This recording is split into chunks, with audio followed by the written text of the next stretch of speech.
ಆತ್ಮೀಯ ವಿದ್ಯಾರ್ಥಿಗಳೇ, ಇಂದು ನಾವು 10ನೇ ತರಗತಿಯ ಸಂಖ್ಯಾಶಾಸ್ತ್ರ ಘಟಕದಲ್ಲಿ ಬಹುಲಕ ಅಥವಾ ರೂಢಿ ಬೆಲೆ ಕಂಡುಹಿಡಿಯುವುದನ್ನು ಅಭ್ಯಾಸ ಮಾಡೋಣ. ಹಿಂದಿನ ವಿಡಿಯೋಗಳಲ್ಲಿ ತಾವು ನೋಡಿದ್ರಿ, ವರ್ಗೀಕೃತ ದತ್ತಾಂಶಗಳಿಗೆ ಸರಾಸರಿ ಕಂಡುಹಿಡಿಯುವ ವಿಧಾನವನ್ನು ನಾವು ಚರ್ಚಿಸಿದ್ವಿ. ಈಗ ಈ ಒಂದು ವಿಡಿಯೋದಲ್ಲಿ ವರ್ಗೀಕೃತ ದತ್ತಾಂಶಗಳಿಗೆ ಬಹುಲಕ ಅಥವಾ ರೂಢಿ ಬೆಲೆಯನ್ನು ಕಂಡುಹಿಡಿಯುವುದನ್ನು ನಾವು ಅಭ್ಯಾಸ ಮಾಡೋಣ. ವಿದ್ಯಾರ್ಥಿಗಳೇ, ತಮಗೆಲ್ಲ ಗೊತ್ತಿದೆ, 9ನೇ ತರಗತಿಯಲ್ಲಿ ತಾವು ಅವರ್ಗೀಕೃತ ದತ್ತಾಂಶಗಳಿಗೆ ರೂಢಿ ಬೆಲೆಯನ್ನು ಕಂಡುಹಿಡಿಯುವುದನ್ನು ಕಲ್ತಿದ್ದೀರ. ಹಾಗಿದ್ರೆ ರೂಢಿ ಬೆಲೆ ಅಂದ್ರೆ ಕೊಟ್ಟಂತಹ ದತ್ತಾಂಶಗಳಲ್ಲಿ ಅತಿ ಹೆಚ್ಚು ಬಾರಿ ಪುನರಾವರ್ತನೆಯಾದಂತಹ ಒಂದು ಮೌಲ್ಯವನ್ನ ನಾವು ರೂಢಿ ಬೆಲೆ ಅಂತ ಕರಿತೀವಿ. ರೂಢಿ ಬೆಲೆ ಅತಿ ಹೆಚ್ಚು ಬಾರಿ ಪುನರಾವರ್ತನೆಯಾದಂತಹ ಮೌಲ್ಯ. ಈಗ ಒಂದು ಉದಾಹರಣೆಯನ್ನು ತೆಗೆದುಕೊಳ್ಳುವುದಾದ್ರೆ, ಇದು ಅವರ್ಗೀಕೃತ ದತ್ತಾಂಶಗಳ ಒಂದು ಸಮಸ್ಯೆ. 10 ಪಂದ್ಯಗಳಲ್ಲಿ ಒಬ್ಬ ಬೌಲರ್ನು ಪಡೆದ ವಿಕೆಟ್ಗಳ ಸಂಖ್ಯೆ ಕೆಳಗಿನಂತಿದೆ. ಈ ದತ್ತಾಂಶಗಳ ಬಹುಲಕವನ್ನ ಕಂಡುಹಿಡಿಯಿರಿ. ಅಂದ್ರೆ ಇಲ್ಲಿ 10 ಪಂದ್ಯಗಳಲ್ಲಿ ಒಬ್ಬ ಬೌಲರ್ ಪಡೆದಂತಹ ವಿಕೆಟ್ಗಳ ಸಂಖ್ಯೆಯನ್ನ ಕೊಟ್ಟಿದ್ದಾರೆ. ಮೊದಲನೇ ಪಂದ್ಯದಲ್ಲಿ ಆತ ಗಳಿಸಿದ ವಿಕೆಟ್ 2, ಎರಡನೇ ಪಂದ್ಯದಲ್ಲಿ 6, ಮೂರನೇ ಪಂದ್ಯದಲ್ಲಿ 4, ನಾಲ್ಕನೆಯ ಪಂದ್ಯದಲ್ಲಿ 5, ಈ ರೀತಿಯಾಗಿ ದತ್ತಾಂಶಗಳನ್ನ ಕೊಟ್ಟಿದ್ದಾರೆ. ಹಾಗಿದ್ರೆ ಈ ರೀತಿಯಾಗಿ ಅವರ್ಗೀಕೃತ ದತ್ತಾಂಶಗಳನ್ನ ಕೊಟ್ಟಾಗ ಇಲ್ಲಿ ಅತಿ ಹೆಚ್ಚು ಬಾರಿ ಪುನರಾವರ್ತನೆಯಾದಂತಹ ಮೌಲ್ಯವನ್ನ ನಾವು ಗುರುತಿಸಬೇಕು. ನೋಡಿ, 2 ಎಷ್ಟು ಸಾರಿ ಪುನರಾವರ್ತನೆಯಾಗಿದೆ? 1, 2, 3 ಬಾರಿ ಇದು ಪುನರಾವರ್ತನೆಯಾಗಿದೆ. 6 ಒಂದೇ ಬಾರಿ, 4 ಒಂದೇ ಬಾರಿ, 5 ಕೂಡ ಒಂದೇ ಬಾರಿ ಇದೆ, 3 2 ಬಾರಿ ಇದೆ. ಈ ರೀತಿಯಾಗಿ ನಾವು ನೋಡಿದಾಗ ಅತಿ ಹೆಚ್ಚು ಬಾರಿ ಪುನರಾವರ್ತನೆಯಾದಂತಹ ಒಂದು ಮೌಲ್ಯ 2. ಆದ್ದರಿಂದ ಈ ಒಂದು ಸಮಸ್ಯೆಯಲ್ಲಿ ಅವರ್ಗೀಕೃತ ದತ್ತಾಂಶಗಳನ್ನು ಕೊಟ್ಟಾಗ ಈ ಒಂದು ಸಮಸ್ಯೆಯ ರೂಢಿ ಬೆಲೆ 2 ಆಗಿರ್ತದೆ. ಆವೃತ್ತಿ ಹೆಚ್ಚಾಗಿರುವ ದತ್ತಾಂಶವೇ ಬಹುಲಕ. ಆದ್ದರಿಂದ ಬಹುಲಕ 2 ಅಂದ್ರೆ 2 3 ಸಾರಿ ಪುನರಾವರ್ತನೆ ಆಗಿದ್ದನ್ನ ನಾವು ನೋಡಬಹುದು. ಹಾಗಿದ್ರೆ ವರ್ಗೀಕೃತ ದತ್ತಾಂಶಗಳನ್ನ ಕೊಟ್ಟಾಗ ಅಂದ್ರೆ ವರ್ಗಾಂತರಗಳನ್ನ ಕೊಟ್ಟಾಗ ಬಹುಲಕವನ್ನ ಕಂಡುಹಿಡಿಯುವುದು ಹೇಗೆ? ಮೊದಲು ಹೆಚ್ಚಿನ ಆವೃತ್ತಿಯನ್ನು ಹೊಂದಿರುವ ವರ್ಗಾಂತರವನ್ನ ನಾವು ಗುರುತಿಸ್ಕೊಳ್ಬೇಕು. ಆ ಹೆಚ್ಚಿನ ಆವೃತ್ತಿಯನ್ನು ಹೊಂದಿರುವ ವರ್ಗಾಂತರವನ್ನ ನಾವು ಬಹುಲಕವಿರುವ ವರ್ಗಾಂತರ ಅಂತ ಕರಿತೇವೆ. ನಂತರ ಸೂತ್ರವನ್ನ ಉಪಯೋಗಿಸಿಕೊಂಡು ನಾವು ಬಹುಲಕವನ್ನ ಕಂಡುಹಿಡಿಬೇಕು. ಬಹುಲಕವನ್ನ ಕಂಡುಹಿಡಿಯುವಂತಹ ಸೂತ್ರ ಬಹುಲಕ L plus f1 minus f0 whole divided by 2f1 minus f0 minus f2 into h. ಹಾಗಿದ್ರೆ ಈ ಒಂದು ಸೂತ್ರದಲ್ಲಿ L ಅಂದ್ರೆ ಬಹುಲಕವಿರುವ ವರ್ಗಾಂತರದ ಕೆಳಮಿತಿ, h ಅಂದ್ರೆ ವರ್ಗಾಂತರದ ಗಾತ್ರ, f1 ಬಹುಲಕವಿರುವ ವರ್ಗಾಂತರದ ಆವೃತ್ತಿ, f0 ಬಹುಲಕವಿರುವ ವರ್ಗಾಂತರದ ಹಿಂದಿನ ವರ್ಗಾಂತರದ ಆವೃತ್ತಿ, f2 ಬಹುಲಕವಿರುವ ವರ್ಗಾಂತರದ ಮುಂದಿನ ವರ್ಗಾಂತರದ ಆವೃತ್ತಿ. ವಿದ್ಯಾರ್ಥಿಗಳೇ, ಈಗ ನಾವು ಒಂದು ಉದಾಹರಣೆಯನ್ನ ತೆಗೆದುಕೊಂಡು ಇದನ್ನ ನಾನು ನಿಮಗೆ ತಿಳಿಸಿದ್ರೆ ನಿಮಗೆ ಬಹುಶಃ ಸಮಸ್ಯೆಯನ್ನ ಬಿಡಿಸ್ಲಿಕ್ಕೆ ತುಂಬಾ ಸರಳ ಆಗ್ತದೆ. ಹಾಗಿದ್ರೆ ಈಗ ಒಂದು ಸಮಸ್ಯೆಯನ್ನ ತೆಗೆದುಕೊಳ್ಳೋಣ. ಕುಟುಂಬದ ಗಾತ್ರವನ್ನ ಕೊಟ್ಟಿದ್ದಾರೆ, ಕುಟುಂಬದ ಸಂಖ್ಯೆಯನ್ನ ಕೊಟ್ಟಿದ್ದಾರೆ. ಅಂದ್ರೆ ಒಂದು ಊರಿನಲ್ಲಿ ಸಮೀಕ್ಷೆಯನ್ನ ಮಾಡಿದಾಗ ಕುಟುಂಬದ ಗಾತ್ರ 1 ರಿಂದ 3 ಸದಸ್ಯರಿರುವಂತಹ ಕುಟುಂಬ ಎಷ್ಟಿದಾವೆ? 7 ಇದಾವೆ. 3 ರಿಂದ 5 ಜನ ಸದಸ್ಯರಿರುವಂತಹ ಕುಟುಂಬಗಳ ಸಂಖ್ಯೆ 8. 5 ರಿಂದ 7 ಜನ ಸದಸ್ಯರಿರುವಂತಹ ಕುಟುಂಬಗಳ ಸಂಖ್ಯೆ 2. 7 ರಿಂದ 9 ಜನ ಸದಸ್ಯರಿರುವಂತಹ ಕುಟುಂಬಗಳ ಸಂಖ್ಯೆ 2. 9 ರಿಂದ 11 ಜನ ಸದಸ್ಯರಿರುವಂತಹ ಕುಟುಂಬಗಳ ಸಂಖ್ಯೆ 1. ಈ ಒಂದು ಆವೃತ್ತಿ ವಿತರಣಾ ಪಟ್ಟಿಯ ಬಹುಲಕವನ್ನ ಕಂಡುಹಿಡಿಯಿರಿ. ನಾವು ಈ ರೀತಿಯಾಗಿ ಆವೃತ್ತಿ ವಿತರಣಾ ಪಟ್ಟಿಯನ್ನ ಅರ್ಥೈಸ್ಕೊಳ್ಬೇಕು.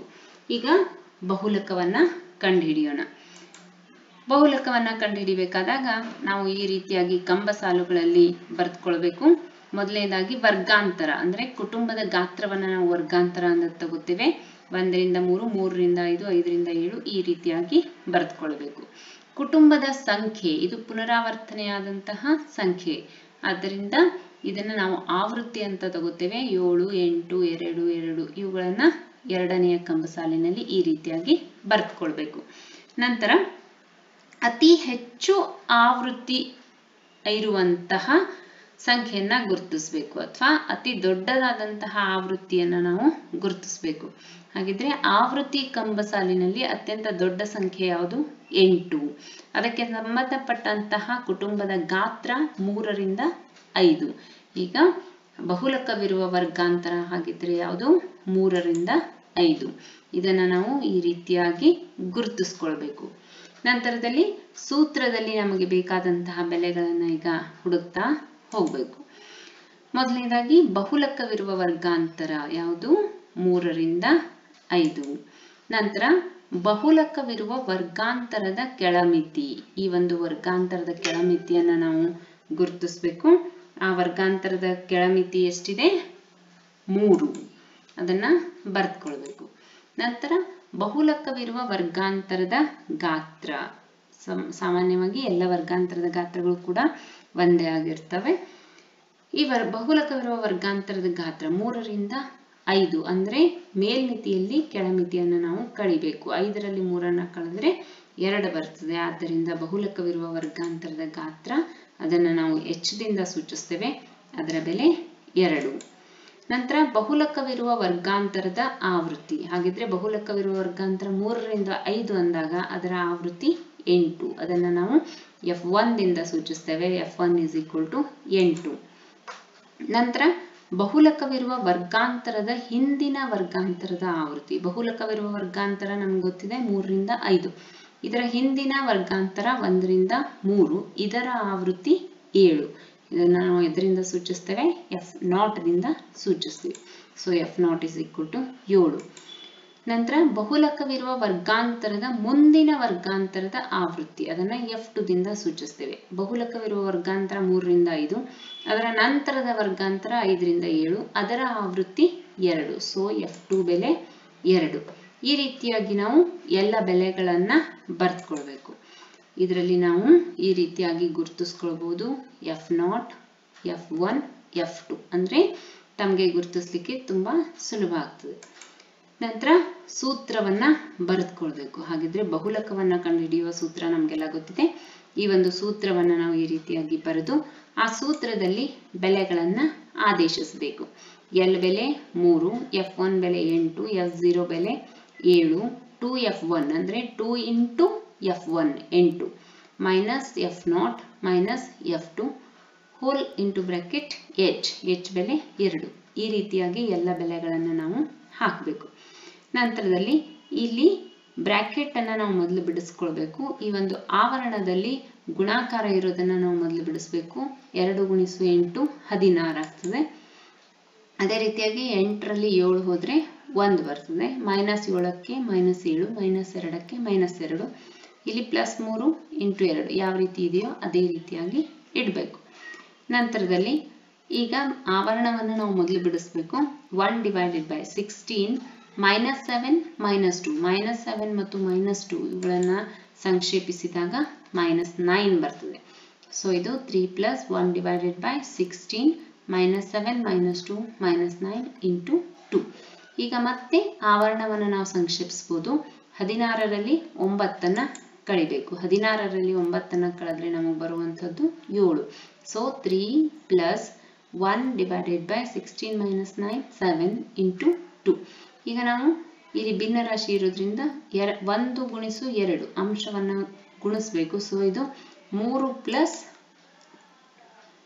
7ನೇಯ 2 ಆಗ್ತದೆ. 3 + 2/7. 2/7 ಅನ್ನು ನಾವು ದಶಮಾಂಶ ರೂಪಕ್ಕೆ ಬರೆದಾಗ 0.286 ಆಗ್ತದೆ. ಸೊ 3 + 0.286 ಇದನ್ನ ಕೂಡಿಸಿದಾಗ ನಮಗೆ 3.286 ಸಿಗ್ತದೆ.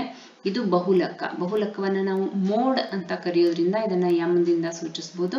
So m = 3.286. ಈ ರೀತಿಯಾಗಿ ವಿದ್ಯಾರ್ಥಿಗಳೇ ನಾವು ಬಹುಲಕವನ್ನ ಕಂಡುಹಿಡಿಯಬಹುದು.